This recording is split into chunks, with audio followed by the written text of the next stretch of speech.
Hello friends, welcome back to job कर India. आज की वीडियो में हम बात करने वाले हैं बीएसएफ की न्यू रिक्रूटमेंट नोटिफिकेशंस के बारे में, इसके एलिजिबिलिटी कंडीशंस के बारे में, सिलेक्शन प्रोसेस क्या रहेगा, क्वालिफिकेशन क्या रिक्वायर्ड है और इस वैकेंसी के लिए आपको कैसे अप्लाई करना है, ये वैकेंसी किन पोस्ट के लिए जारी हुई है, क्या मेल और फीमेल दोनों ही अप्लाई कर सकते हैं, इन सारी डिटेल्स को कवर करेंगे। तो वीडियो को लास्ट तक देखिए अगर आप इस वैकेंसी के लिए अप्लाई करना चाहते हैं तो।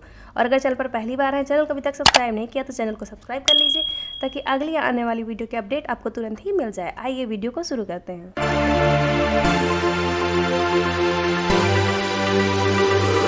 बीएसएफ का जो नया नोटिफिकेशन जारी हुआ है ये उसकी ऑफिशियल नोटिफिकेशन है। यहाँ पर ये जो नोटिफिकेशन जारी हुई है ये हेड कांस्टेबल वेटरनरी और कांस्टेबल कैनल मैन की पोस्ट के लिए जारी हुई है। इन पोस्ट के लिए मेल और फीमेल दोनों ही अप्लाई कर सकते हैं। आपको ऑनलाइन अप्लाई करना होगा इस वैकेंसी के लिए। बीएसएफ की ऑफिशियल वेबसाइट पर जाकर आपको ऑनलाइन अप्लाई करना है हेड कांस्टेबल वेटरनरी और कांस्टेबल कैनल की पोस्ट के लिए। तो आइए अब देख लेते हैं इसके फर्दर डिटेल्स के बारे में। तो नेम ऑफ द पोस्ट है हेड कांस्टेबल वेटरनरी। इसके लिए टोटल 18 सीटें हैं और यहाँ पर जो आपको सैलरी मिलेगी वो मिलेगी लेवल 4 की 25,500 रुपए से लेकर 81,100 रुपए आपको सैलरी मिलेगी इस पोस्ट के लिए। कांस्टेबल कैनल मैन के लिए जो आपको सैलरी मिलेगी वो मिलेगी लेवल 3 की 21,700 रुपए से लेकर 69,100 रुपए। कैटेगरी वाइज वैकेंसी की बात करें तो हेड कांस्टेबल जनरल के लिए 7 सीटें हैं, ईडब्ल्यूएस के लिए 2 हैं, एससी के लिए 3, ओबीसी के लिए 6।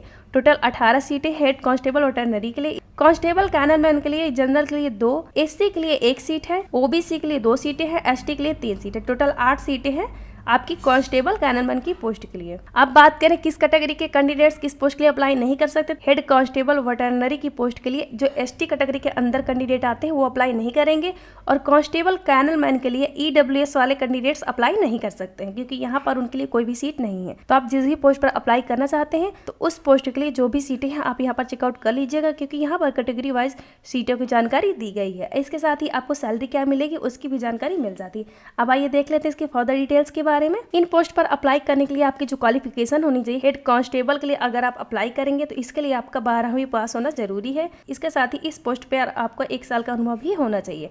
कांस्टेबल कैनलमैन की पोस्ट पर अप्लाई करने के लिए आपका 10वीं पास होना जरूरी है। इसके साथ ही 2 साल का आपके पास अनुभव भी होना चाहिए जो कि आपका animals from government veterinary hospital, ठीक है, यानी कि 2 साल का अनुभव होना चाहिए आपके पास हैंडलिंग ऑफ एनिमल्स में। इसकी जानकारी आपको यहाँ पर दी गई है तो आप डिटेल में यहाँ पर रीड आउट कर सकते हैं। इस ऑफिशियल नोटिफिकेशन की लिंक आपको इस वीडियो के डिस्क्रिप्शन बॉक्स में मिल जाएगी, वहाँ पर जाकर आप नोटिफिकेशन को चेकआउट कर सकते हैं। अब आइए जान लेते हैं इसके एज लिमिट के बारे में। तो इसके लिए जो एज लिमिट है वो मिनिमम 18 और मैक्सिमम 25 वर्ष रहने वाली है दोनों ही पोस्ट के लिए। इसके साथ ही यहाँ पर एज रिलैक्सेशन भी देखने के लिए मिल रहा है जो कि कैटेगरी वाइज यहाँ पर जानकारी दी गई है। तो आप यहाँ पर अपना एज लिमिट का जो भी रिलैक्सेशन है उसकी जानकारी ले सकते हैं। तो अब आइए जान लेते हैं इसके फिजिकल स्टैंडर्ड्स के बारे में। यहाँ पर जो फिजिकल स्टैंडर्ड रहेगा वो रहेगा हेड कांस्टेबल वेटरनरी की पोस्ट के लिए। जो कैंडिडेट हेड कांस्टेबल के लिए अप्लाई करेंगे उन्हीं के लिए यहाँ पर फिजिकल स्टैंडर्ड्स रहने वाला है।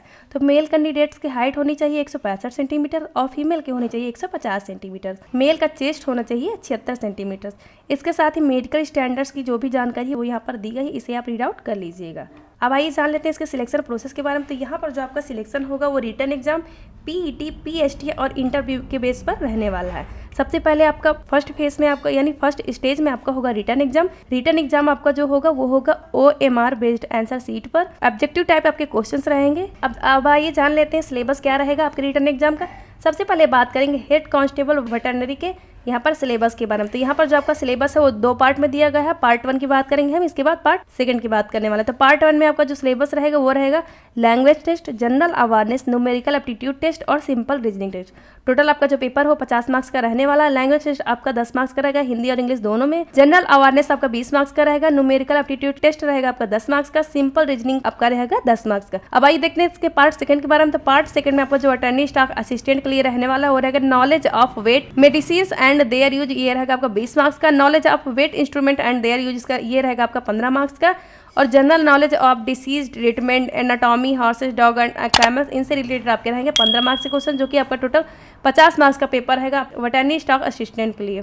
ये यहाँ पर जो आपको सिलेबस दिया गया है इसकी डिटेल में हम एक अलग वीडियो बना देंगे, तो वहाँ पर आपको टॉपिक वाइज सिलेबस मिलने वाला है कि किस किस टॉपिक पर आपको तैयारी करनी है जिनसे आपके क्वेश्चन पेपर में पूछे जाने वाले हैं। अब आइए जान लेते हैं रिटन एग्जाम सिलेबस आपके कैनलमैन की पोस्ट के लिए। तो अगर आप कैनलमैन के लिए पोस्ट पर अप्लाई करेंगे तो आपको इस सिलेबस पर तैयारी करनी होगी, जो कि आपका रहने वाला है लैंग्वेज टेस्ट रहेगा, हिंदी और इंग्लिश दोनों में ही देखने को मिलेगा। 10 मार्क्स रहेंगे आपके लैंग्वेज टेस्ट के लिए, जनरल अवेयरनेस के लिए रहेंगे 10 मार्क्स, करंट अवेयरनेस के लिए रहेंगे 10 मार्क्स, न्यूमेरिकल एप्टीट्यूड टेस्ट के लिए रहेंगे 10 मार्क्स, सिंपल रीजनिंग के लिए आपके रहेंगे 10 मार्क्स और ट्रेड नॉलेज टेस्ट भी यहाँ पर आपसे क्वेश्चन पूछे जाएंगे, जिसमें टोटल आपका 50 मार्क्स का रहेगा। क्वालिफाइंग मार्क्स रहेगा आपके रिटन एग्जाम का जनरल, ईडब्ल्यूएस, ओबीसी के लिए -45% और SC/ST के लिए रहेगा -40%। इसके साथ ही यहाँ पर आपको और भी जानकारी मिल जाती है इस एग्जाम के बारे में, तो यहाँ पर आप रीड आउट कर लीजिएगा। सेकेंड फेज आपका रहेगा फिजिकल स्टैंडर्ड टेस्ट का, जिसमें आपका जो है जिससे मेल कैंडिडेट्स की रन रहेगी 1.6 किलोमीटर 7 मिनट में, फीमेल की रहेगी 800 मीटर 5 मिनट में।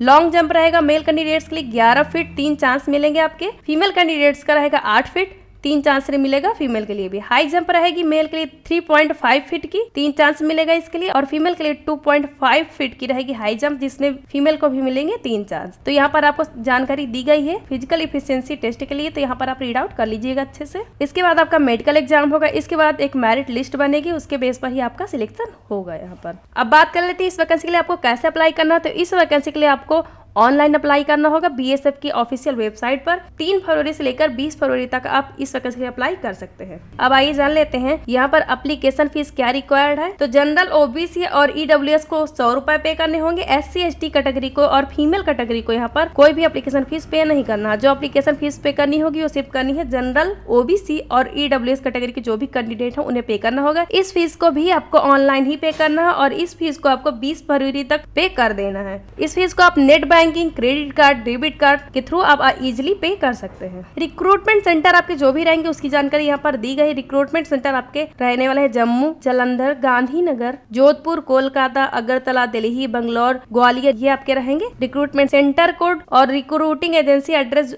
की जानकारी आपको यहाँ पर दी गई, तो आप इसे पढ़ लीजिएगा। इसके साथ ही इंपॉर्टेंट इंस्ट्रक्शंस भी यहाँ पर दिए गए कैंडिडेट्स के लिए, तो आप फॉर्म अप्लाई करने से पहले इन्हीं इंस्ट्रक्शंस को अच्छे से पढ़ लीजिएगा, इसके बाद ही इस फॉर्म को अप्लाई कीजिएगा। सबसे पहले आपको नोटिफिकेशन को रीड आउट करना है, इसके बाद यहाँ पर जो भी जनरल इंस्ट्रक्शंस दिए गए हैं वो आपको यहाँ पर पढ़ना है, रीड आउट करना है, इसके बाद ही आपको इस वैकेंसी के लिए अप्लाई करना होगा। सो फ्रेंड, ये थी इस वैकेंसी से जुड़ी हुई सारी जानकारी। उम्मीद करते हैं वीडियो पसंद आया होगा। वीडियो कैसे लगा कमेंट करके बताइए। वीडियो अगर पसंद आया तो वीडियो को लाइक और शेयर कीजिए, चैनल को सब्सक्राइब कीजिए, और अगर इस वैकेंसी से जुड़ी आपकी कोई क्वेरी है तो आप कमेंट कर सकते हैं। वीडियो देखने के लिए धन्यवाद।